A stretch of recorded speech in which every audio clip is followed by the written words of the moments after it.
हाँ जी बच्चों, वेलकम। हाँ भाई, यूनिट 4 चैप्टर 2 और लेक्चर नंबर है 10। और बेटे बहुत ही अच्छा टॉपिक आप पढ़ने जा रहे हैं। थोड़ा लेंथी टॉपिक है तो आप इसको देखिए जरा। लेक्चर 10 ए कर दे रहे हैं इसे। तो देखो बेटे, power of N AC circuit. क्या नाम है? Power of N AC circuit, यानी ऑल्टरनेटिंग करंट सर्किट की पावर। तो देखो निकाल के देखते हैं क्या निकलता है। इंटीग्रेशन की हेल्प लेनी पड़ेगी। तो देखो बच्चों, मान लीजिए हमारे वोल्टेज की इक्वेशन क्या मानना चाहते हो? Let the equation of voltage is, बताओ क्या मानना चाहते हो? E बराबर ई नॉट साइन ओमेगा टी। ये है वोल्टेज की इक्वेशन। अब करंट की इक्वेशन और मानो। And the equation of current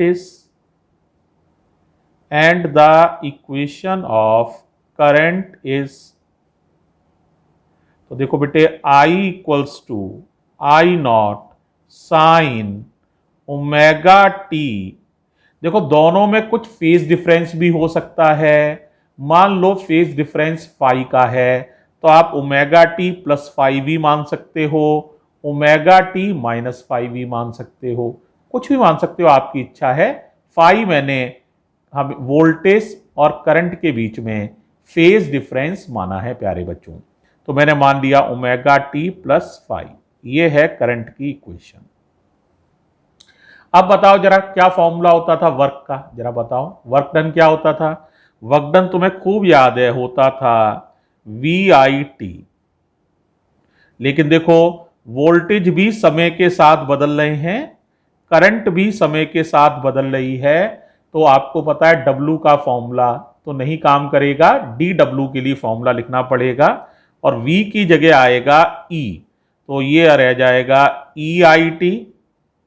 अब इसे सही करो, DW के लिए फॉर्मूला बनाओ तो DW हो जाएगा EIDT। क्लियर हो जाना चाहिए भाई। अब क्या करोगे? E की वैल्यू रखो, I की वैल्यू रखो। तो देखो E और I की वैल्यू यहां से रख रहे हैं इक्वेशन 1 और 2 से। E नॉट I नॉट, तो E naught I naught sine omega t. और क्या बचा बच्चों? Sine omega t plus phi, और dt तो लिखना ही है dt। क्लियर हो रहा है सबको? ठीक है भाई। तो ये हमारा dw निकल आया। अब बताओ, साइन a प्लस बी का फॉर्मूला जानते हैं सारे बच्चे? एक बार यहां मैं लिख दे रहा हूं, वैसे तो तुम्हें आता ही है। मान लो किसी को ना आता हो तो वो याद कर ले। साइन a प्लस बी का फॉर्मूला होता है sine a cos b plus cos a sine b. तो यहां ए का रोल ओमेगा टी प्ले कर रहा है और बी का रोल फाई प्ले कर रहा है। तो ए की जगह ओमेगा टी आ जाएगा, बी की जगह फाई आ जाएगा। तो अब बताओ DW का फॉर्मूला क्या बन जाएगा? तो DW equals to E naught I naught sine omega t. इसे ओपन कर रहा हूं, sine omega t cos phi plus cos omega t sine phi, और क्या रह गया लिखने को? dt। तो ये आ गया आपका dt। पहले बताओ भाई, यहां तक सारा क्लियर हो रहा है? कोई डाउट तो नहीं आ रहा है? अब बेटे इस साइन ओमेगा टी का अंदर मल्टीप्लाई कर लो तो बताओ dw क्या मिलेगा? dw equals to E naught I naught, sine omega t का अंदर मल्टीप्लाई किया तो क्या मिलेगा? Sine square omega t cos phi plus sine omega t cos omega t sine phi, और बाहर है ब्रैकेट के dt। बाहर है बच्चों ब्रैकेट के dt। क्लियर है? अब पूरी इक्वेशन में 2 का मल्टीप्लाई कर दो और 2 का ही डिवाइड कर दो। देखो 2 का मल्टीप्लाई किया, यहां पे भी 2 लगा दिया, यहां पर भी 2 लगा दिया, और 2 का डिवाइड किया तो ये आ गया 2 का डिवाइड। ऐसा करने से क्या इक्वेशन पर कोई अंतर पड़ेगा? नहीं, क्योंकि 2 का ही मल्टीप्लाई किया है और 2 का ही डिवाइड किया है। अब जरा देखो बेटे, 2 फॉर्मूले हम और यूज कर रहे हैं, ये भी ट्रिग्नोमेट्री के फॉर्मूले हैं, कई बच्चों को याद ही होंगे, नहीं याद है थोड़ा याद करना। तो देखो ट्रिग्नोमेट्री के 2 रिजल्ट्स यूज कर रहे हैं, 11th क्लास के फॉर्मूले हैं।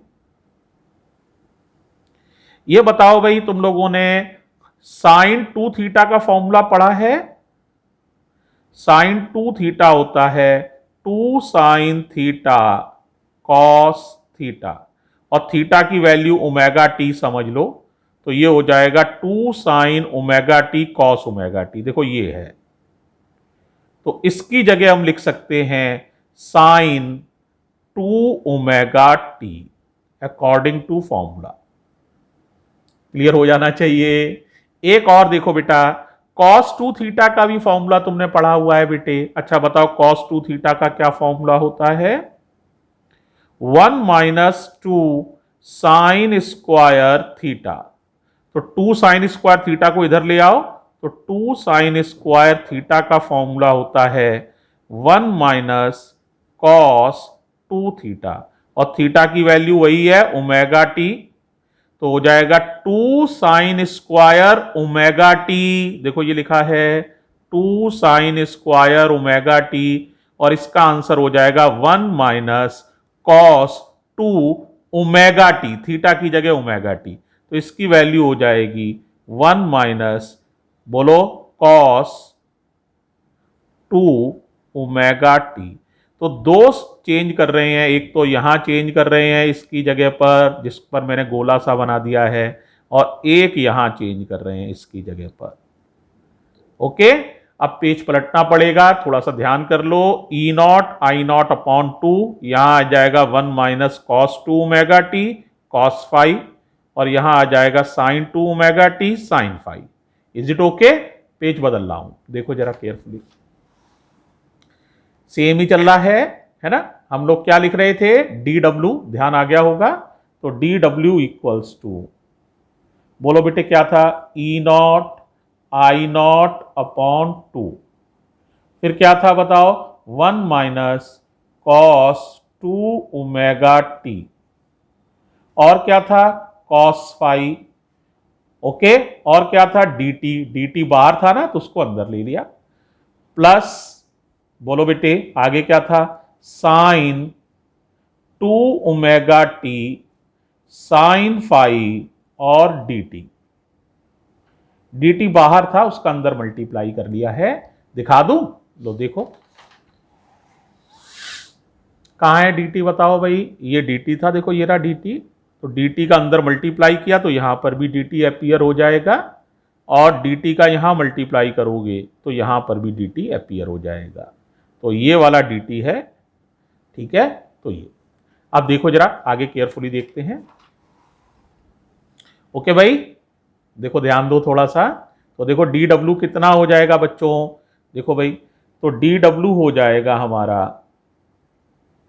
dw equals to E naught I naught upon 2, ध्यान से देखना, cos 5 तो बाहर ही है, cos 5, dt का अंदर मल्टीप्लाई करना चाहो तो कर सकते हो, तो क्या हो जाएगा? dt minus cos 2 omega t dt, और बताओ भाई साइन 5 तो है ही, क्या बचेगा? साइन 2 ओमेगा टी और dt, ये बेटे हमारा बच रहेगा। अब हम आसानी से इंटीग्रेट कर सकते हैं, क्योंकि फंक्शन को अब इंटीग्रेट करना बहुत आसान है। जैसे dt का इंटीग्रल क्या हो जाएगा? t, कोई दिक्कत नहीं है। cos 2 ओमेगा टी का इंटीग्रल क्या हो जाएगा? साइन 2 ओमेगा टी, और जो t के अलावा आता है 2 ओमेगा, उसका डिवाइड, तो sine 2 omega t upon 2 omega. Sine phi से कोई मतलब नहीं है, टी के रेस्पेक्ट में करना है, साइन फाई के चक्कर में मत पड़ जाना, ये कांस्टेंट है, ये वेरिएबल है साइन 2 ओमेगा टी, जिसमें टी आ रहा है वही वेरिएबल है। तो साइन 2 ओमेगा टी का होगा minus cos 2 omega t upon 2 omega. तो टी के अलावा 2 ओमेगा आएगा, उसका डिवाइड, साइन का इंटीग्रल माइनस कॉस होता है, कॉस का इंटीग्रल साइन होता है, dt का इंटीग्रल t होता है। तो ऑन इंटीग्रेटिंग लिमिट क्या लेना चाहते हो, 0 से t भी ले सकते हो, 0 से t/2 भी ले सकते हो, आप पर डिपेंड करता है। ठीक है, सब में एक ही सी लेके चलो ताकि कंफ्यूजन नहीं होगा। अभी तक हमने लिमिट 0 से t/2 ली हैं, तो इसमें भी लिमिट ले ले रहे हैं 0 से t/2। आप चाहें तो t भी ले सकते हैं, इससे आंसर पर कोई अंतर पड़ने वाला नहीं है। तो integral dw equals to E naught I naught upon 2 cos phi integral dt minus cos 2 omega t dt, इसका भी इंटीग्रल करना है आपको। ये ब्रैकेट के अंदर कॉस फाई दोनों के साथ है, कॉस फाई दोनों के साथ है, इसके भी और इसके भी, तो कॉस फाई से पहले हमें यहां पर एक ब्रैकेट लगाना पड़ेगा, राइट। अब यहां साइन फाई तो बाहर रहेगा बेटे, साइन फाई कांस्टेंट है, टी के रेस्पेक्ट में इंटीग्रल करना है, तो इंटीग्रल साइन 2 ओमेगा टी और डी टी और ब्रैकेट क्लोज। अब लिमिट्स लिए हमने 0 से t/2, तो लिमिट हो गई 0 से कैपिटल t/2, 0 से कैपिटल t/2, और तीनों इंटीग्रल्स में ये लिमिट हो गई, यानी टाइम हमने t/2 के लिए कैलकुलेट किया है।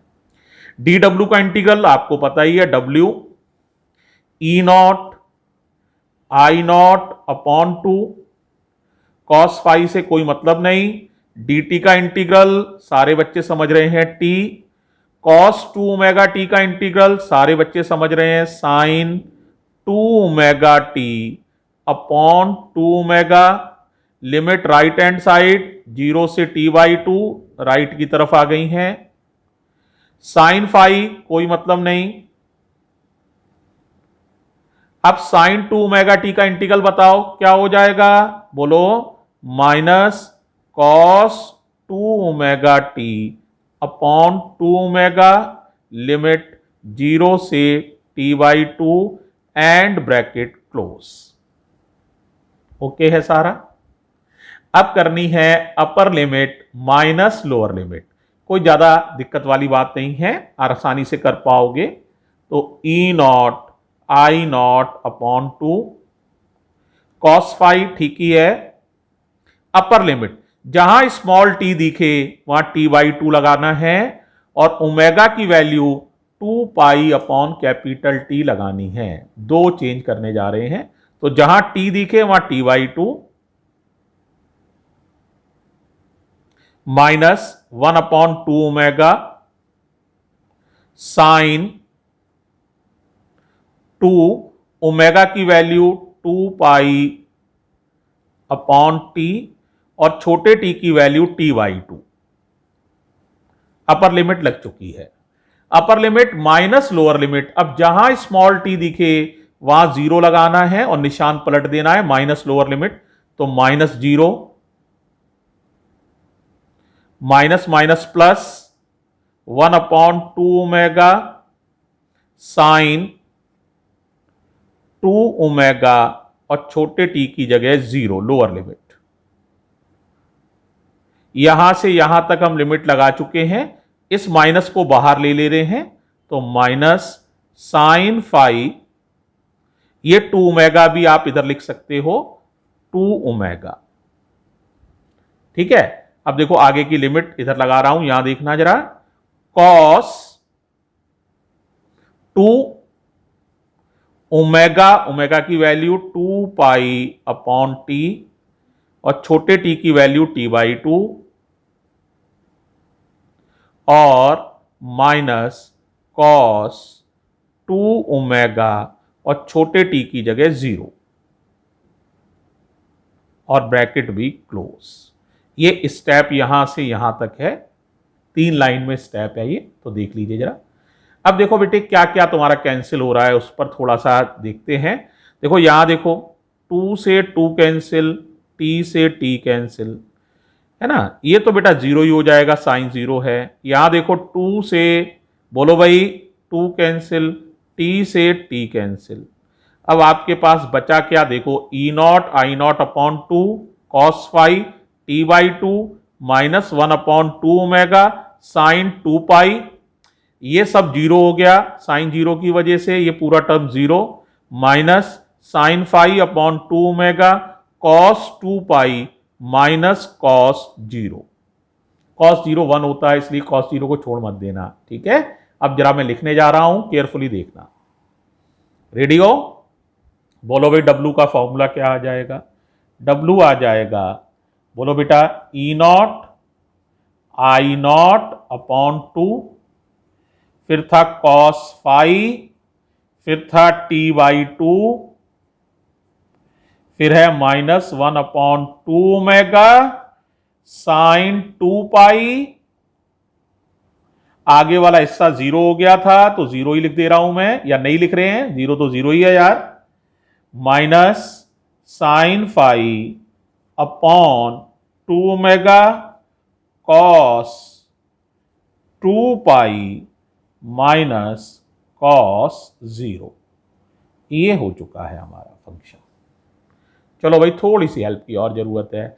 साइन 2 पाई की वैल्यू जानते हो, साइन 360 होता है, साइन 360 जीरो होता है, तो यहां जीरो लिखोगे तो ये पूरा टर्म ही जीरो हो जाएगा।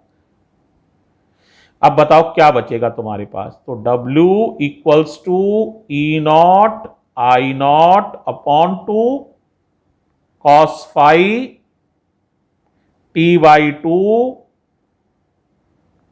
माइनस ये पूरा term zero minus sine phi upon 2 omega, clear है।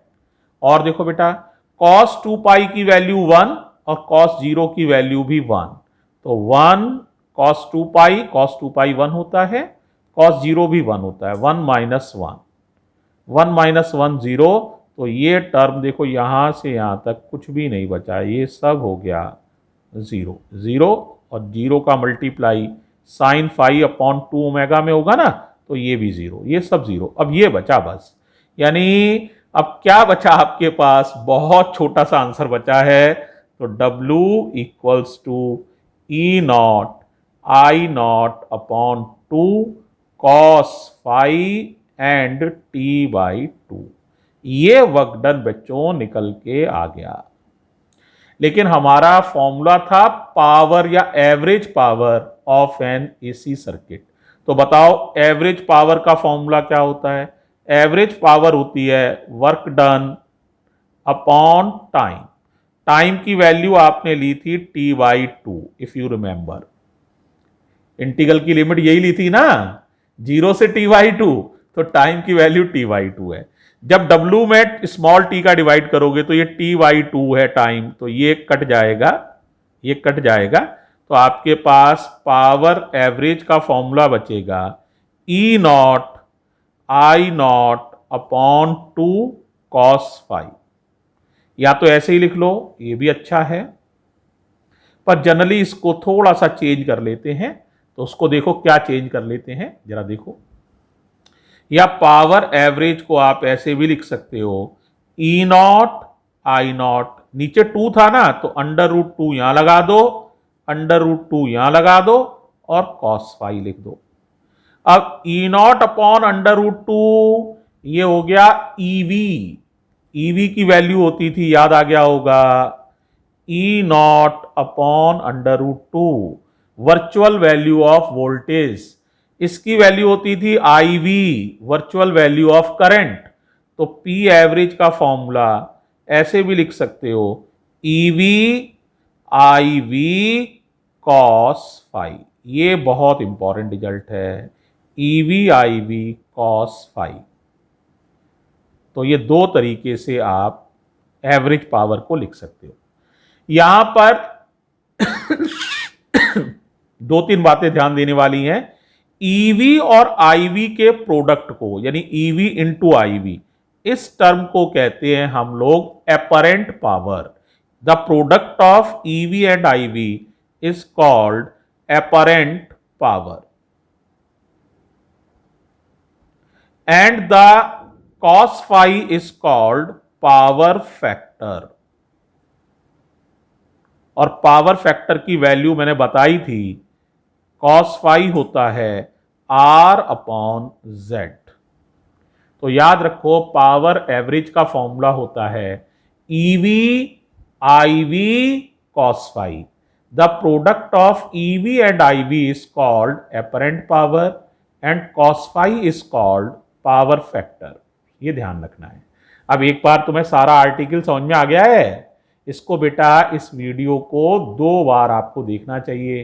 खासकर बायोलॉजी वाले बच्चों को बेटे 2 बार देखना चाहिए। जिन पे मैथ्स है उनके लिए तो एक इंटीग्रल ही है, ये तो बहुत ज़्यादा दिक्कत नहीं आनी चाहिए उन्हें, तो वो तो मुझे लगता है थोड़ा सा जल्दी समझ पाएंगे। लेकिन बायोलॉजी वाले बच्चों को इसमें 11th के ट्रिग्नोमेट्री के फॉर्मूले भी यूज हुए हैं, एक तो वो याद करने चाहिए बेटे, और एक इंटीग्रेशन प्रोसेस को अपने हाथ से करके देख लेना चाहिए। कोई पूछे क्या ये आर्टिकल खत्म है, तो मेरा जवाब है अभी खत्म नहीं है।